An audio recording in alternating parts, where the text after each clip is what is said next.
जय श्री राम। वेदांत ज्योतिष बाय नमिता में आप सभी का स्वागत है और हम वेदांत ज्योतिष की तरफ से आप लोगों के लिए ज्योतिष से संबंधित विभिन्न गोचर और जानकारियां लेकर आते रहते हैं। आज मीन राशि में शनि का ट्रांजिट होने जा रहा है 29 मार्च की रात्रि को। विभिन्न राशियों पर ये क्या प्रभाव डालेगा, जिसमें हम मेष वृषभ राशि का ट्रांजिट आपके पास पहुंचा चुके हैं और आज मिथुन राशि। तो चलिए चलते हैं कि कैसा रहेगा। उससे पहले अभी तक आपने हमारा चैनल सब्सक्राइब नहीं किया है तो आप चैनल को सब्सक्राइब कीजिए, लाइक कीजिए, शेयर कीजिए। साथ में आपको एक जानकारी देनी है कि आजकल हमारा लाइव रात्रि 8 बजे, जिसमें हम लोग आपके प्रश्नों का उत्तर दे रहे हैं और जो भी लाइव में हमारे साथ जुड़ रहे हैं अपनी जन्म कुंडली वहां पर हमको दे रहे हैं। हम एक हफ्ते के अंदर में उनकी जन्म कुंडली का निशुल्क प्रेडिक्शन उनको दे रहे हैं। तो चलिए आप सभी लोगों को नमस्कार। तो हमारे इस चैनल पर हम आपके लिए बहुत सारी चीजें लेकर आते हैं और आज हम विश्लेषण करने जा रहे हैं शनि का मिथुन राशि पर गोचर। तो कैसा रहेगा इनका प्रभाव आपके उसमें। शनिदेव इस वर्ष आपके जो गोचर करेंगे 10वीं भाव में, जो आपका करियर, व्यवसाय और सामाजिक प्रतिष्ठा का स्थान है। और शनि जो है वो आपके स्वामी है अष्टम और 8वें भाव, यानी कि रहस्यों के भाव के और आपके भाग्य भाव के। जो रहस्य भाव है वो मोक्ष त्रिकोण और धर्म त्रिकोण। मोक्ष त्रिकोण और धर्म त्रिकोण का स्वामी आपका चला गया है इस समय अर्थ त्रिकोण में। तो अर्थ त्रिकोण आपके नाम से ही समझ में आ रहा होगा, जब शनि मोक्ष का स्वामी और धर्म का स्वामी जब अर्थ में जाएगा तो आपको धनार्जन के लिए कितने प्रयास करने पड़ेंगे। तो हम किन किन चीजों पर चर्चा करेंगे। हम आपके करियर को लेकर, व्यवसाय को लेकर, सामाजिक प्रतिष्ठा को लेकर और इसके साथ ही आपके संतान, आपके शिक्षा, आपके नौकरी, आपके जो इस समय राजनीतिक जीवन है, ये सब कैसा रहेगा, इन पर शनि का क्या प्रभाव पड़ेगा, इन सब पर आइए हम विस्तार से चर्चा करते हैं। सबसे पहले जानते हैं शनि का गोचर आपके करियर और आपके व्यवसाय पर इसका क्या प्रभाव पड़ेगा। शनिदेव 10वीं भाव में गोचर कर रहे हैं, जो आपके करियर में एक बड़ा बदलाव लेकर आएगा। इस समय आपको अधिक मेहनत और धैर्य रखने की सीख देगा। कार्य क्षेत्र में आपकी नई जिम्मेदारियां मिल सकती हैं, जिससे आपके कंधों पर दबाव बढ़ेगा। हालांकि यदि आप निरंतर प्रयास करेंगे तो निश्चित रूप से तरक्की मिलेगी। सरकारी नौकरी की तैयारी कर रहे जातकों को इस समय बहुत ज्यादा मेहनत करनी पड़ेगी, लेकिन सफलता उनको मिल जाएगी। सफलता जब चाहेंगे तब नहीं मिलेगी, क्योंकि यहाँ से शनि आपको जो है थोड़ा सा कर्म भाव में ज्यादा मेहनत करवाएंगे। व्यापारियों का भी यह समय अनुशासन और नियमों के अनुसार चलने की आपको सलाह देता है। अब अगर हम कहें कि आप किन किन क्षेत्रों में, यहाँ पर शनि है तो आप किन किन क्षेत्रों में जॉब पाएंगे। शनि को असल में टेक्नोलॉजी का भी कारक कहा जाता है। तो शनि जो लोग इस समय IT, data science, AI, digital marketing और अन्य टेक्नोलॉजी से जुड़े क्षेत्रों में नौकरी तलाश रहे हैं, तो यह गोचर उनके लिए बहुत अच्छे अवसर लेकर आ रहा है। यदि आप स्टार्टअप का रूप में शुरू करना चाहते हैं तो इस समय आपकी मेहनत का रिजल्ट आपको पूरा मिलेगा। अब शनि किन किन घरों पर दृष्टि कर रहा है, हाउस एस्पेक्ट कहाँ कहाँ ये दे रहा है, तो सबसे पहले जानते हैं शनि 10वीं में बैठकर ये आपकी 7वीं दृष्टि से आपके चतुर्थ भाव घर परिवार की पर दृष्टि डालेगा। अब घर परिवार में जब शनि दृष्टि डालते हैं तो इस समय आप घर की तरफ से थोड़ा सा आपको भटकाव हो सकता है, शांति नहीं मिल सकती है, क्योंकि इस समय आप बहुत मेहनत अपने कर्म स्थान पर कर रहे हैं। तो ऐसे व्यक्ति को अपने घर में थोड़ा सा तनाव लगता है और इसके लिए आप अपना क्या करना है, अगर घर में माताजी हैं तो आप माताजी के स्वास्थ्य पर विशेष ध्यान दें। इसके अलावा शनि की जो दृष्टि है वो आपके 7वीं भाव, जो 7वीं भाव हमारा जीवन साथी का भाव है। तो साझेदारी करने से पहले कुछ शर्त आपके सामने जो रखी जाएंगी उनको अच्छे से समझें। दूसरा, शनि जब 7वीं भाव पर दृष्टि डालते हैं तो ये जीवन साथी से कुछ वैचारिक मतभेद करवाते हैं। आपके जीवन साथी के साथ इस समय ये विच्छेद का भी कारक माने जाते हैं। तो पहले से अगर आपके कुछ ऐसे लड़ाई झगड़े चल रहे हैं तो इस समय इनको शांत करने और इस पर पानी डालने की कोशिश करें। अदरवाइज 2.5 साल तक शनि इसमें दृष्टि डाल के ये आपके दाम्पत्य को खराब कर सकते हैं। तो दाम्पत्य वाले स्थान पर आपने अपने जीवन साथी के साथ इस समय बहुत ही समझदारी से आपने कदम उठाना है। जीवन साथी के आपने स्वास्थ्य पर भी क्या है नजर रखनी है, क्योंकि यहाँ पर गुरु की दृष्टि है और गुरु आपके जो है अप्रैल के महीने में आपके लग्न पर ही आ जाएंगे और सातवीं दृष्टि से वो आपके सप्तम भाव को देखेंगे। लेकिन अप्रैल तक भी आपने किसी तरह का विवाद नहीं करना है, उसके बाद तो गुरु आपको बचा लेंगे। द्वादश भाव व्यय भाव और ये आपके दृष्टि डाल के आपके व्यय पर और विदेश यात्राओं के योग बनेंगे ये। लेकिन अगर आप विदेश यात्रा नहीं जाते हैं तो आप कुछ चैरिटी करें, जिसकी वजह से आपके खर्चों पर नियंत्रण रखना होगा, क्योंकि चंद्रमा का जब भी द्वादश से संबंध बनेगा ये जाने अनजाने में आपसे खर्च करवा ही देंगे। अब बात करते हैं आपके लव लाइफ और आपके रिश्तों पर इसका क्या प्रभाव पड़ेगा। लव का जो हाउस है वो 5th हाउस है और 5th हाउस का ग्रह इस समय शनि के साथ है। तो जब तक ये शनि के साथ रहेगा, शनि के साथ राहु भी रहेगा, उस समय ये आपके प्रेम संबंधों पर थोड़ा सा क्या करेगा, गलतफहमियां पैदा करेगा। यदि आप सिंगल हैं तो इस साल आपको एक गंभीर रिश्ते की ओर बढ़ने का मौका भी मिलेगा। आपको इस समय प्रेम संबंधों के ऑफर भी मिलेंगे, लेकिन आपने गंभीरता पूर्वक ये सोचना है कि क्या मैं इसके साथ जीवन निभा कर सकता हूँ। तब उस रिश्ते में आपने आगे बढ़ना है और उस रिश्ते में आपने पूरी ईमानदारी रखें, धैर्य बनाए रखना जरूरी है। विवाहित जातकों को अपने जीवन साथी में तालमेल बिठाने में थोड़ा मुश्किल आ सकती है, जो मैं आपको थोड़ी देर पहले भी बता चुकी हूँ।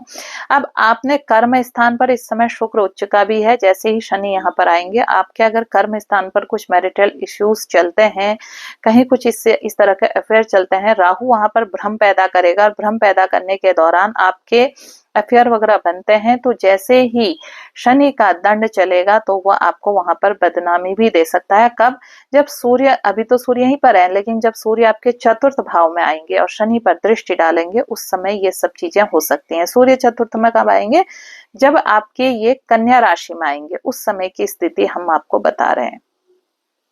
अब बात करें बच्चों की शिक्षा और संतान का भविष्य। जो लोग बच्चों की पढ़ाई को लेकर चिंतित हैं उनके लिए यह साल मेहनत का रहेगा। अब बच्चों को अधिक अनुशासन और ध्यान देने की जरूरत होगी, क्योंकि शुक्र बच्चों का आपका स्वामी है और इस समय आपके बच्चे अगर टीनेजर्स हैं उन पर आपने विशेष ध्यान इसलिए देना है क्योंकि उनकी संगति इस समय, शुक्र जब तक राहु के साथ आएगा तब आपको ये दिक्कत हो सकती है। अभी शुक्र भी आपके यहीं पर को है तो बच्चों पर आप थोड़ा सा विशेष ध्यान दें। प्रतियोगी परीक्षाओं की तैयारी, अप्रैल के बाद अगर आपके बच्चे जो भी प्रतियोगी परीक्षाओं की तैयारी करेंगे उसकी सफलता आपको बच्चों को मिलेगी। ये कठिन परिश्रम करें, आप उनको अनुशासन में रखने की कोशिश करें, अपने बच्चों को आप अनुशासन का मतलब बताएं जिसकी वजह से उनकी सब चीजें ठीक होगी। संतान प्राप्ति के लिए आप लगे हुए हैं तो आपके अगर संतान अप्रैल के बाद अगर आप इन चीजों के लिए प्रयास करते हैं तो आप कंसीव कर जाएंगे और इसके शुभ परिणाम आपको मिलेंगे। अगर आपके घर में पुत्र संतति है और कन्या संतति आप चाह रहे हैं तो अप्रैल के बाद इसके कंप्लीट योग बनेंगे और शुक्र का जब आपका शुक्र आपके एकादश भाव में जाएंगे उस समय आपको एक अच्छी कन्या रत्न की प्राप्ति होगी। राजनीति और सामाजिक आपकी प्रतिष्ठा की बात करें, यदि आप राजनीति में सक्रिय हैं तो यह समय आपको नए अवसर देगा। अब है क्या कि चतुर्थ भाव हमारा जनता का भाव है, जनता के भाव को आपको डायरेक्ट शनि आपकी 7वीं दृष्टि से देख रहे हैं। इस समय आप जितना जनता के साथ जुड़कर पब्लिक रिलेशन बनाएंगे, जनता के साथ जुड़कर काम करेंगे तो आपकी छवि इस समय मजबूत बनेगी। अब आपको आलोचना किन चीजों के साथ हो सकती है, क्योंकि आप मिथुन राशि के हैं, मिथुन राशि के जीवन में भटकाव बहुत जल्दी आता है, ये लोग विपरीत के प्रति बहुत जल्दी आकर्षित होते हैं, तो आपको इन्हीं चीजों से बचना है क्योंकि शुक्र यहाँ पर शनि मीन राशि में रहेंगे और शुक्र यहाँ पर उच्च का होगा। अब जब अपने नीच राशि में आएगा यानी कि कन्या राशि में आएंगे उस समय भी आपकी भटकाव की बहुत सारी स्थितियां बनेंगी, तो आपने इन सब चीजों का ध्यान देना है। अपने में आप जनता की सेवा करें, पब्लिक रिलेशन बनाएं, लेकिन अपने चरित्र को मजबूत जब तक आप रखेंगे तो आप राजनीति में एक अच्छी पकड़ बना लेंगे।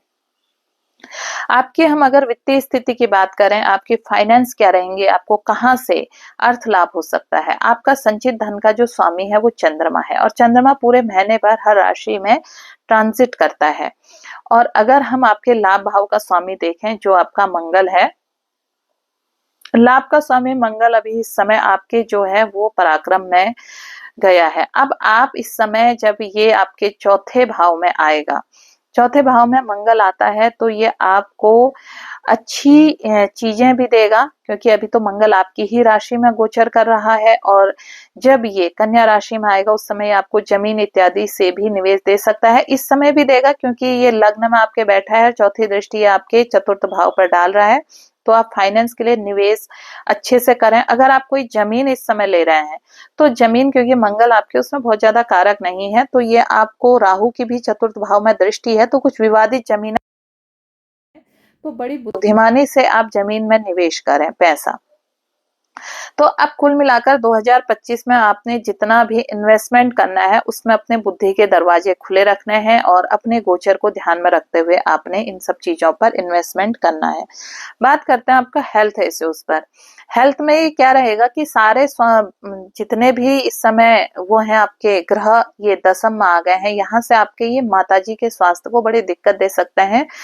हो सकता है इस समय ये माता से आपके विच्छेद भी करवा सकते हैं। विच्छेद का मतलब यह है कि आप माताजी को अगर पूर्ण रूप से समय दें, आपको किसी कारणवश बाहर भी जाना पड़ सकता है, आपका ट्रांसफर हो सकता है, तो अगर माता आपकी चाहे तो माताजी को भी अपने साथ ले जाएं, अपने फैमिली के साथ अपने माता को अवश्य रखें। माताजी का आप जितना आशीर्वाद लेकर इस समय काम करेंगे, आपके घर में जितने भी बड़े बुजुर्ग हैं उनका आशीर्वाद लेकर काम करेंगे, अच्छा रहेगा।